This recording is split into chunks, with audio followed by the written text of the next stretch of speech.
Fala pessoal, tudo bem? Sejam muito bem-vindos aqui ao nosso canal e hoje a gente vai comentar sobre uma planta que é muito utilizada na culinária popular e que hoje temos visto cada vez mais sendo utilizado também pela indústria por causa dos seus benefícios, né? Principalmente para a saúde humana, né? Ele tem várias propriedades. Vamos comentar um pouquinho sobre o Ora pronobis, que é uma planta tradicional aqui no Brasil. Tem se discutido muito sobre a sua origem. Eu já vi alguns relatos, alguns textos, né, falando sobre o fato de os africanos terem trazido para o Brasil. Por outro lado, também existem alguns autores que defendem a ideia de que existe essa planta tanto aqui nas Américas, como também na Ásia e em parte da África. Então é um pouco controverso aí a sua origem, mas de fato ela é comum aqui no Brasil, né? Ela tem ocorrência aí praticamente de norte a sul do país. Ela é uma espécie de cacto, né? É uma trepadeira, né? E ela é conhecida pelo seu alto valor nutricional, né? E por ser amplamente utilizada tanto na culinária como na medicina popular. Aí o nome científico dela, né, é o Pereschia aculeata, né?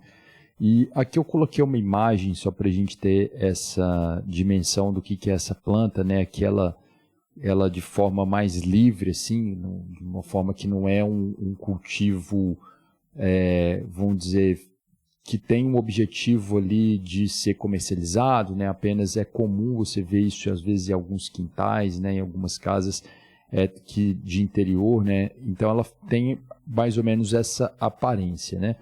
Outra coisa que interessante dela é que ela tem uns espinhos aqui, né? Nos ramos dela, né? As folhas têm essa aparência, que são a parte aí principal que vai ser utilizado na culinária, principalmente para a alimentação humana, e tem bem como característica esses espinhos. Então aqui com a gente tendo essa visão do tronco, né? São os espinhos, são até grandes esses espinhos, né? E no começo aqui do tronco ele é mais lignificado, né? Tem aquela aparência de madeira quando ela vai ficando mais velha, mas a parte aqui que ela vai ser comestível já não tem essa aparência, né? Que são aqueles ramos ali mais da ponta ali da planta, né?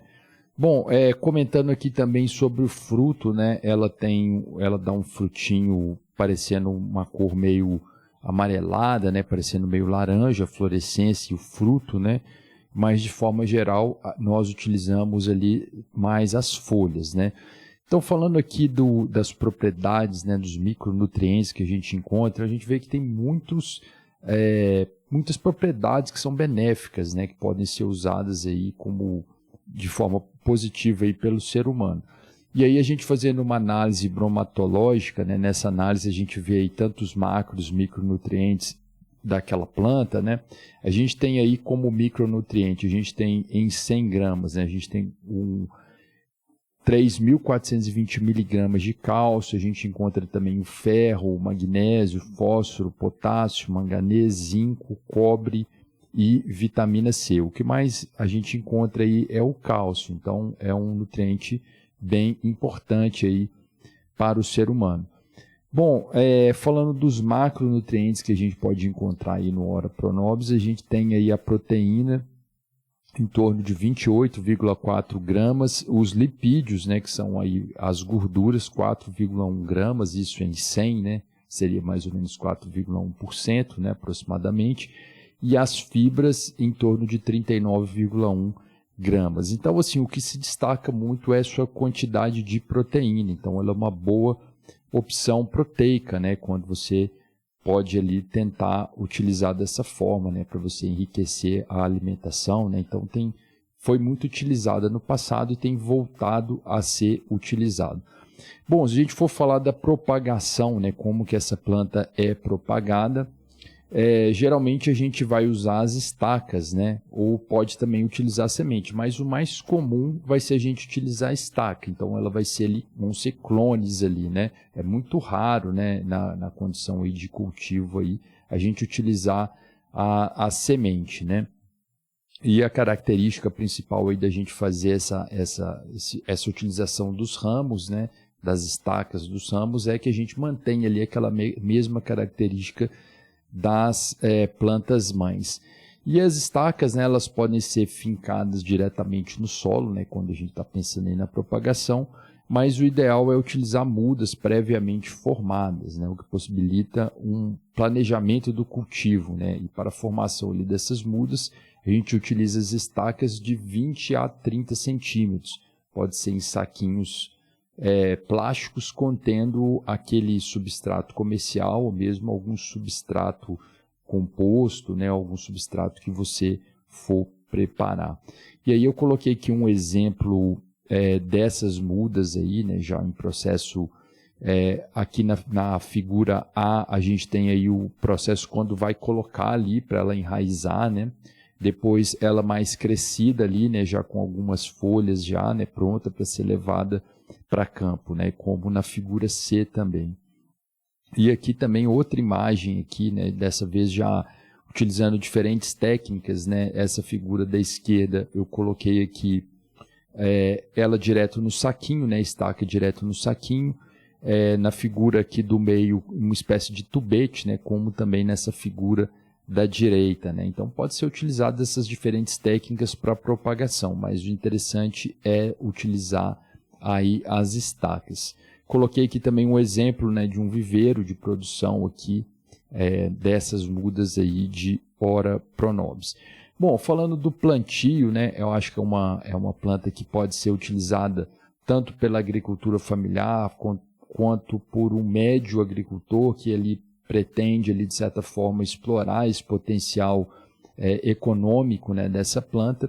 E aí a gente for pensar na escolha dessa área, né, essa área ela deve ser de fácil acesso ali para facilitar o transporte de insumos, o escoamento da produção. Não deve ter um histórico recente de doenças causadas por patógenos, né, especialmente o nematóides, né.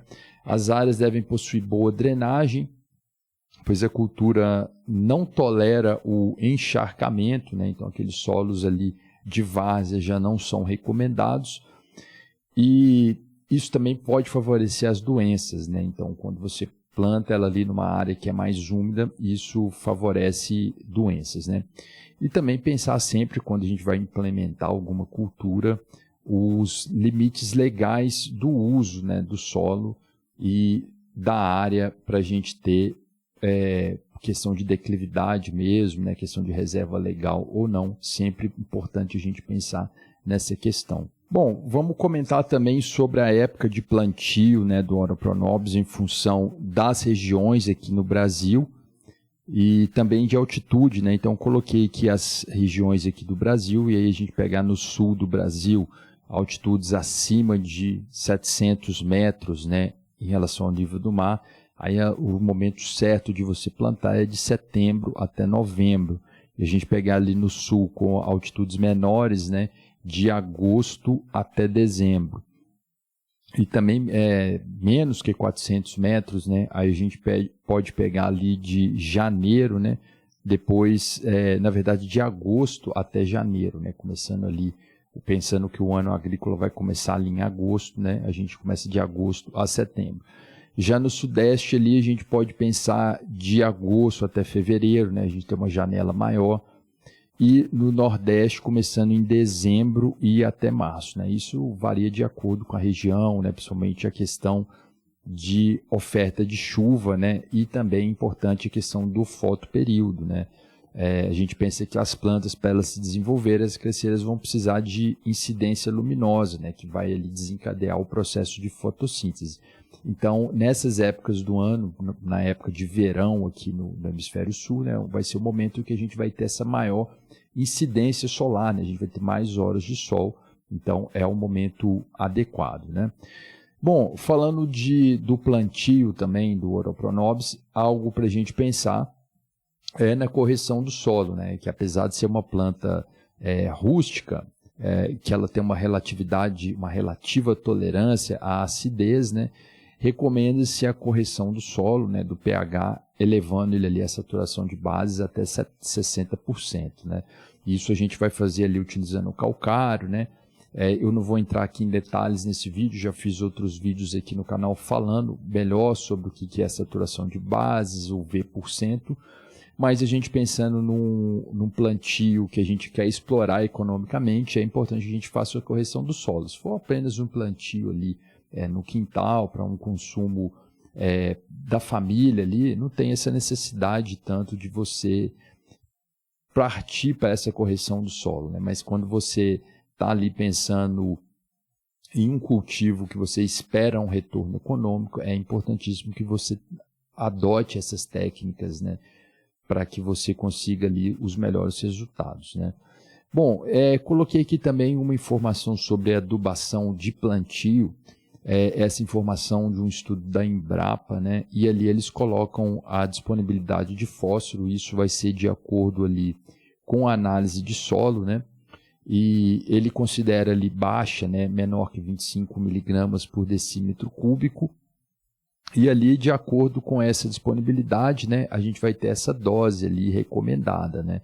Então, em média ali a gente vai ter 200 quilos, né, de fósforo por hectare, né, e o potássio em média 160, né, quilos por hectare. Isso é de forma média, né, vamos dizer assim, e de acordo com a disponibilidade do solo. Então, às vezes você tem solos que tem já mais potássio ali já no solo, vai precisar de menos quantidade, mas aí em média 200 quilos de fósforo, 160 de potássio por hectare, e de cobertura ali a dose de nitrogênio, 80 quilos ali de nitrogênio.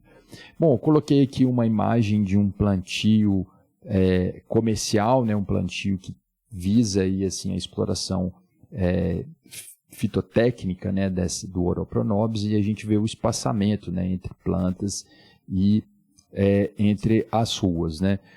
A gente tem esse plantio de forma mais espaçada, né, onde a gente tem ali o espaço para a máquina passar na entrelinha ali para fazer os tratos culturais, mas também tem o plantio mais adensado, né, e dependendo do tamanho do produtor, da característica da propriedade, pode ser escolhido ali esse método, né. Então a gente vê o plantio mais adensado também pode ser utilizado. Ali geralmente a gente vai fazer os tratos culturais sem utilização de máquinas, né. Coloquei aqui também um esquema de plantio, pensando no plantio já mecanizado, né? E ali coloquei uma fonte também da Embrapa, né, do manual da Embrapa, e aí eles colocam o espaçamento entre ruas de 2,50 metros e 1,25 entre plantas, né, 1,25 metros de planta por planta. Isso pode variar um pouco, né? Às vezes você pode aumentar esse espaçamento de rua, né? Você às vezes tem uma máquina maior, né? E isso pode alterar e diminuir o espaçamento ali entre plantas, né? Isso vai depender do manejo. Isso aqui é apenas uma sugestão que eles colocam, né? E aqui também eu coloquei aqui uma imagem do esquema de plantio aqui, né? A abertura dos sulcos, né? Geralmente ali a gente vai colocar ali o fósforo no sulco, né? A gente faz aquele suco de plantio, coloca o fósforo, coloca o potássio e depois vai fazendo covas e colocando ali as mudas. Bom, quando a gente pensa em cultivar essas plantas, né, para uso econômico, a gente começa a plantar em maior quantidade, a gente começa a ter alguns problemas, principalmente com pragas e doenças, né? Quando a gente tem lá uma plantinha no quintal, lá é mais fácil de você cuidar, às vezes você nem vê problemas, né? Às vezes você conversando com uma pessoa que já plantou, né, já morou na roça, já plantou o Oropronobis, ele vai pensar que aquilo não dá problema nenhum, é uma planta que não demanda de muitos tratos culturais, que é só se plantar lá e deixar. Mas quando você quer explorar aquilo economicamente, você espera um resultado, e a questão de você plantar uma quantidade maior, isso ali vai gerar, né, pragas e doenças. Então a gente tem que ficar sempre atento. E aí uma das pragas que eu coloquei aqui uma foto de uma largata aqui desfolhando aqui o Oropronobis, né? Ataca ali principalmente as ponteiras, né, causando ali o desfolhamento, né? Então com certeza isso ali vai diminuir a área fotossintética da planta, mas também vai prejudicar o produto final, porque o produto final são as folhas, e se você tem essas folhas com essa característica aí, já cortadas por largatas ali, você vai perder ali o valor econômico e, consequentemente, vai ter dificuldade ali na comercialização. Outros insetos aí que a gente tem também praga, né, para o Oropronobis são a cochonilha, né, que ela ataca várias culturas, né, e vai pegar ali principalmente no ponteiro, né. A gente tem também pulgões, né, cupins atacando ali as raízes, né. Então, quer dizer, quando a gente está pensando no manejo fitotécnico, né, pensando em produzir em larga escala, começa a ter esses desafios, né. É diferente de você ter uma planta ali de Oropronobis ali no seu quintal. Então, para cada uma dessas questões aí, existe uma técnica correta, né, de controle, né, às vezes biológica, às vezes química, né, às vezes uma maneira física, né, às vezes você consegue colocar alguma outra planta ali que impede a entrada dos insetos, enfim, isso vai variar de acordo com o manejo da propriedade, né, de acordo com a recomendação técnica, né. Falando de doença, né, existe também algumas doenças foliares ali que atacam o Oropronobis, né, e são principalmente associadas ali às bactérias, né, então é algo que tem que ficar sempre atento, né. Bom, falando aqui da colheita aqui do Oropronobis, né, eu coloquei aqui uma imagem, a gente vai cortar ali a parte do ramo, né, uma parte de um ramo mais jovem ali, né, e vão ser folhas novas, né, totalmente estendidas, né, a parte de cima ali a gente vai desprezar, e aqui eu coloquei um esquema, né, de qual parte ali da planta que a gente vai colher. É importante sempre pensar em material de segurança, né, porque como eu destaquei no início, aqueles espinhos ali são bem perigosos, né, pode realmente machucar, então precisa trabalhar com luvas, né. E aqui na imagem aqui tem um estilete, né, você cortando ali, retirando os espinhos, né, e depois desfolhando isso, né. E aqui também coloquei a imagem de um molho aqui já, né, já pronto aqui já para ser comercializado, né, um maço aqui de Oropronobis e recolhido ali num filme plástico, né. Aqui também tem uma imagem aqui da Embrapa também, de uma colheita de um ensaio, né, de um experimento que eles estavam fazendo, né, e utilizando ali a tesoura, né, para cortar ali esses ramos, né. Bom, a gente falar da comercialização, a gente pode vender ele ali como um maço ali dele ali, né, das folhas, né, ela pode estar amarrada ou pode estar num filme plástico, né.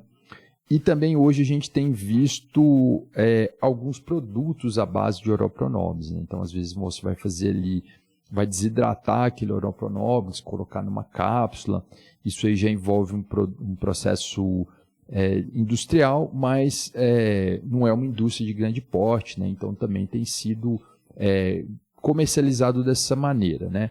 Mas uma solução fácil aí, né, é você comercializar ele como se fosse uma olerícola, né, como se fosse ali uma folhose, né. Então pode colocar ali numa bandeja plástica, né, no plástico mesmo, né. Então existem várias maneiras ali de você comercializar e essa maneira mais fácil ali ele ser vendido como uma hortaliça. Bom, de maneira geral, queria destacar a importância dessa cultura, né, que tem ganhado destaque, né, está começando a se popularizar mais. Antes era algo muito tradicional, algo de uma culinária muito tradicional, mas hoje a gente entendendo os benefícios dessa planta, né, tanto ali para você ter no seu quintal, como também é uma opção ali para um pequeno produtor poder comercializar e, de certa forma, fazer renda com Oropronobis. Bom, então é isso, eu fico por aqui, qualquer dúvida que vocês tiverem pode deixar aí nos comentários, sugestão. Obrigado você que assistiu até aqui, um abraço a todos e até a próxima.